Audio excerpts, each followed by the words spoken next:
ناظرین و سامعین، السلام علیکم ورحمۃ اللہ وبرکاتہ۔ امید کرتا ہوں آپ سب احباب خیریت سے ہوں گے۔ اللہ کریم آپ سب کو سلامت بکرامت رکھے۔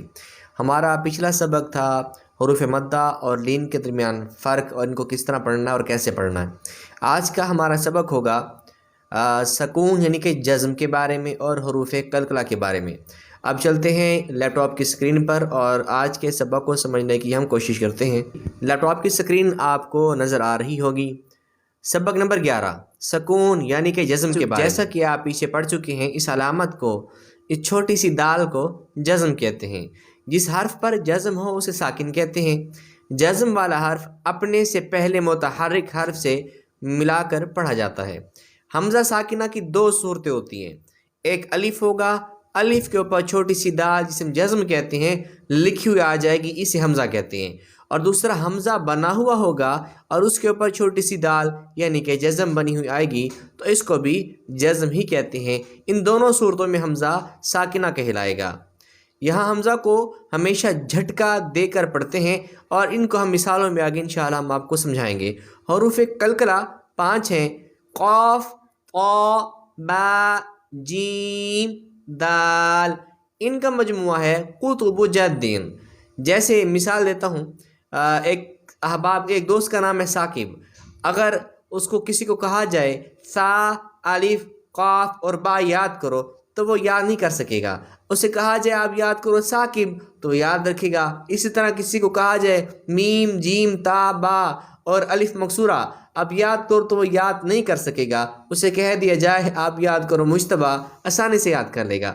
تو یہ علماء اکرام کی مہربانیاں ہیں، رات دن ان کی کاوش کوششوں کے تحت جو انہوں نے فارمولے ہمیں بتائے، ان فارمولوں میں سے ایک فارمولہ یہ بھی ہے، قاف، طا، با، جیم، دال کو اگر آپ نے یاد کرنا ہو تو صرف آپ قطب جدین کو یاد کر لیں، یہی حروف ان کے اندر ہے۔ قلقلہ کے معنی ہیں جنبش اور حرکت کے ہیں۔ ان حروف کو ادا کرتے وقت مخرج میں جنبش سی پیدا ہوتی ہے، یعنی آواز دوڑتی ہوئی نکلتی ہے، آواز میں ڈبلنگ محسوس ہوتی ہے، اسے قلقلہ کہتے ہیں۔ جب حروف قلقلہ ساکن ہوں تو ان میں قلقلہ خوب ظاہر ہوگا۔ اب اس سبق میں ہم حمزہ ساکنہ اور قلقلہ آپ کو بتائیں گے کہ حمزہ ساکنہ کیسے پڑھا جائے گا اور قلقلہ کو کیسے پڑھیں گے۔ اب آپ توجہ کریں، یہ حروف قریب الصوت ہیں۔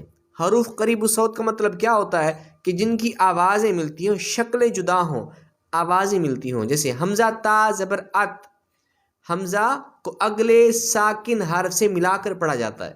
حمزہ تا زبر ات، حمزہ تا زیر ات، حمزہ تا پیش ات، ات، ات، ات۔ آگے ہے طا، اور یہ طا حروف قلقلہ میں سے ہے۔ حمزہ تا زبر اط، اط، یہ جنبش پیدا ہو رہی ہے، اسے قلقلہ کہتے ہیں۔ اور جب ساکن حرف قلقلہ پر ساکن آ جائے تو جنبش مزید پیدا ہوتی ہے، جس سے قلقلہ خوب ظاہر ہوتا ہے۔ حمزہ طا زبر اط، اط، حمزہ طا زیر اط، حمزہ طا پیش اط، اط، اط، اط۔ حمزہ زا زبر از، حمزہ زا زیر ایز، حمزہ زا پیش از، از، ایز، اوز۔ یہاں ایک فرق سمجھیے گا، ذال، ذال، ذال جس میں سختی نہ ہو، زا میں سختی ہوتی ہے۔ اذ، اذ، اذ۔ حمزہ ضا زبر از، حمزہ ضا زیر از، حمزہ ضا پیش از، از، از، از۔ حروف مستعلے میں سے ضا ہے، اس کو موٹا پڑھا جائے گا۔ حمزہ ثا زبر اث، حمزہ ثا زیر ایث، حمزہ ثا پیش اث، اث، ایث، اث۔ حمزہ سین زبر اس، حمزہ سین زیر اس، حمزہ سین پیش اس، اس، اس، اس۔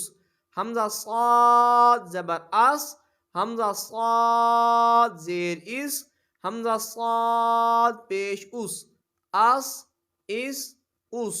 حمزہ دال زبر اد، قلقلہ، حمزہ دال زیر اد، حمزہ دال